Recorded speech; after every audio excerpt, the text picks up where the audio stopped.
Anda kembali bersama Liputan 6 Daerah Jawa Timur. Saudara penyidik Polres Tulungagung menetapkan pelatih silat sebagai tersangka kasus kematian pelajar yang menjadi murid silatnya. Dari hasil pemeriksaan, saat latihan, tersangka menendang korban hingga terjatuh ke belakang sehingga mengalami pendarahan otak.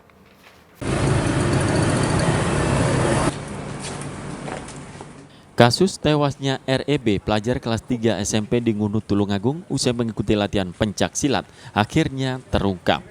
Penyidik Satreskrim Polres Tulungagung menetapkan pelatih korban Dandi Adjinar Rahman, warga desa Kecamatan Ngunut sebagai tersangka. Penetapan tersangka dilakukan setelah polisi memeriksa saksi-saksi serta bukti-bukti, diantaranya rekaman kamera pengawas. Korban diduga mengalami kekerasan fisik saat latihan di SMA Negeri 1 Ngunut. Saat itu, korban ditendang oleh tersangka pada bagian dada hingga terpental jatuh ke belakang. Selang 2 hari, korban dibawa ke rumah sakit karena panas tinggi. Namun, nyawanya tidak tertolong. Hasil autopsi di RSUD Dr. Ishak Tulungagung menunjukkan jika korban mengalami pendarahan otak. Peristiwa ini terjadi manakala korban saat itu sedang berlatih kegiatan bela diri silat, di mana tersangka yang kemudian merupakan pelatihnya melakukan tindakan pelatihan yang kemudian menyebabkan luka dan cedera dari korban, yang kemudian luka dan cedera itu menyebabkan korban meninggal dunia. Untuk proses hukum lebih lanjut, tersangka kini ditahan di Mapores Tulungagung. Polisi menjerat tersangka dengan pasal 76C, junto pasal 80 Undang-Undang Republik Indonesia nomor 35 tahun 2014 tentang perlindungan anak dengan ancaman hukuman pidana paling lama 15 tahun penjara. Danus Kendro melaporkan dari Tulungagung. Saudara, sempat dikabarkan hilang saat pamit mencari rumput, seorang petani di Lumajang ditemukan tewas di tengah hutan. Korban menderita luka pada kepala, diduga terpleset hingga membentur benda keras.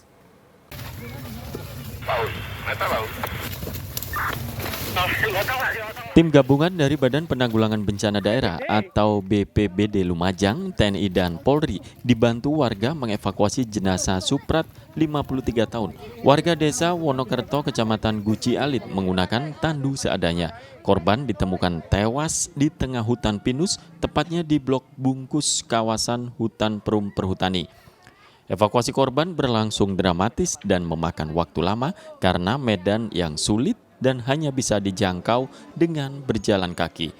Korban sebelumnya pamit mencari rumput ke hutan pinus pada Sabtu pekan kemarin. Namun hingga malam tak kunjung pulang, keluarga korban melapor ke polisi hingga dilakukan pencarian oleh petugas BPBD, TNI, dan Polri.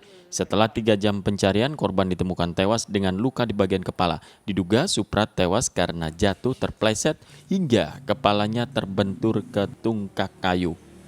Hanya medannya aja agak berat dan licin ya.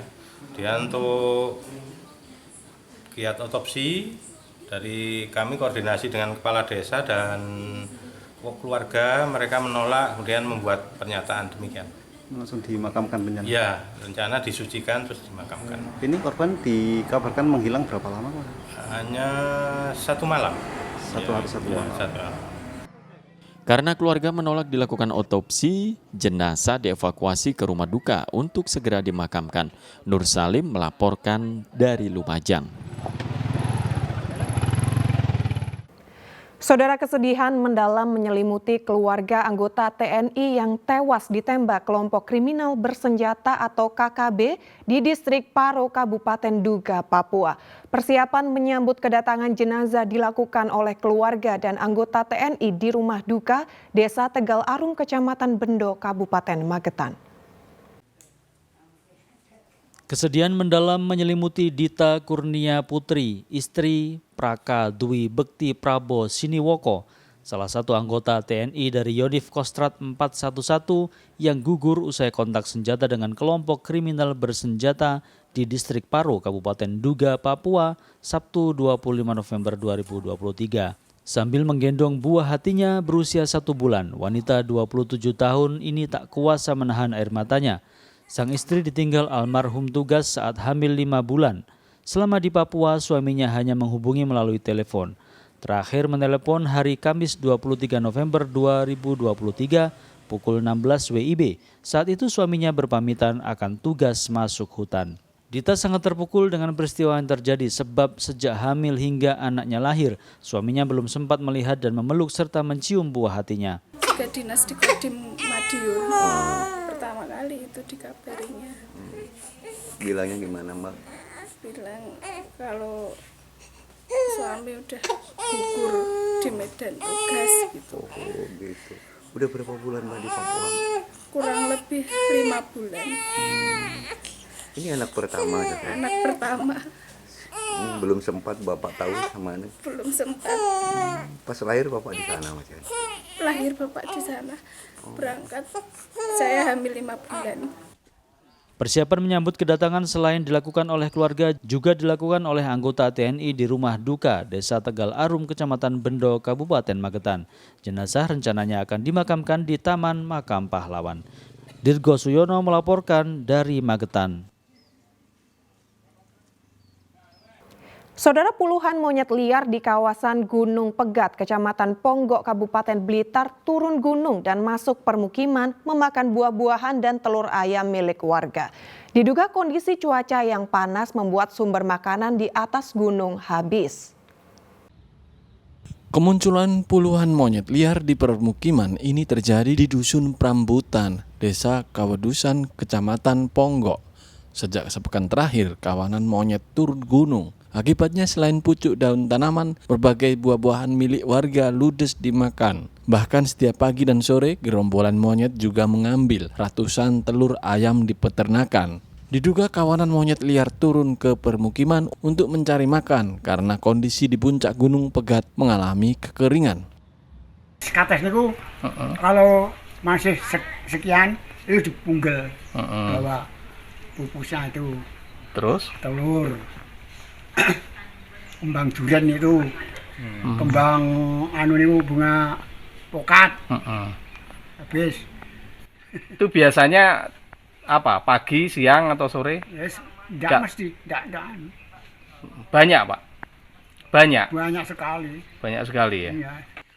Warga mengaku resah, namun tidak bisa berbuat banyak karena takut diserang saat berusaha mengusir gerombolan monyet liar tersebut. Nur Ramadan melaporkan dari Blitar.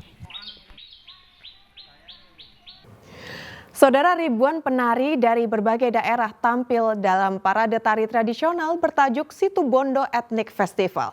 Masing-masing kelompok penari juga berparade menyusuri sejumlah jalur protokol sehingga menjadi hiburan bagi warga.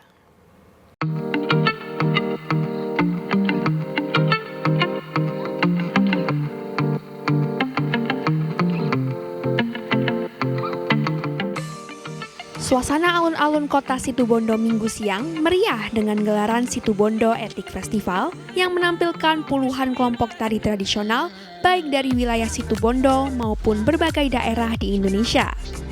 Tak tanggung-tanggung, ada sekitar 2.000 penari tradisional ambil bagian dengan menampilkan tarian lokal, seperti tarian khas dari Kecamatan Panji dan tari landung dari Kecamatan Kota Situbondo. Juga ada sejumlah diva penari tradisional dari Kabupaten Sumeneb, Lumajang, Bondowoso, hingga komunitas seniman kampus seperti dari Universitas Negeri Malang dan Institut Seni Indonesia Yogyakarta. Masing-masing kelompok penari diwajibkan berparade menyusuri sejumlah jalur protokol sehingga menjadi hiburan bagi warga. Kayak menari aja gitu. Gerakannya Sama bajunya unik. dari mana Mbaknya ini? Dari Kecamatan Sebagus. Datang sini masih sengaja lihat ini Iya, sama siapa saja ini? sama keluarga. Selain untuk menggali potensi seni tradisional yang selama ini tenggelam, festival juga sebagai ajang promosi untuk meningkatkan perekonomian berbasis seni tradisional. Kita akan tampil di dalam rangka untuk terus mengeksplor budaya lokal yang menjadi legenda di masing-masing kecamatan yang ada. Nah, upaya kita untuk terus bagaimana berupaya agar masyarakat cinta akan budayanya terus kita kembangkan sedemikian rupa. Karena budaya lokal saya yakini akan bisa mengangkat kabupaten yang kita cintai ini untuk bisa berkompetisi di tingkat regional, nasional maupun dunia. Situbondo Ethnic Festival tahun 2023 digelar untuk meramaikan ulang tahun ke-205 Kabupaten Situbondo. Tommy Iskandar melaporkan dari Situbondo.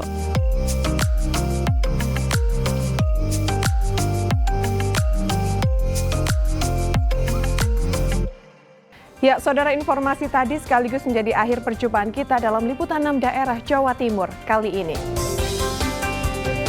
Atas nama seluruh kru yang bertugas, saya Imandari Sasmita mengucapkan terima kasih atas perhatian Anda. Selamat beraktivitas dan salam SCTV.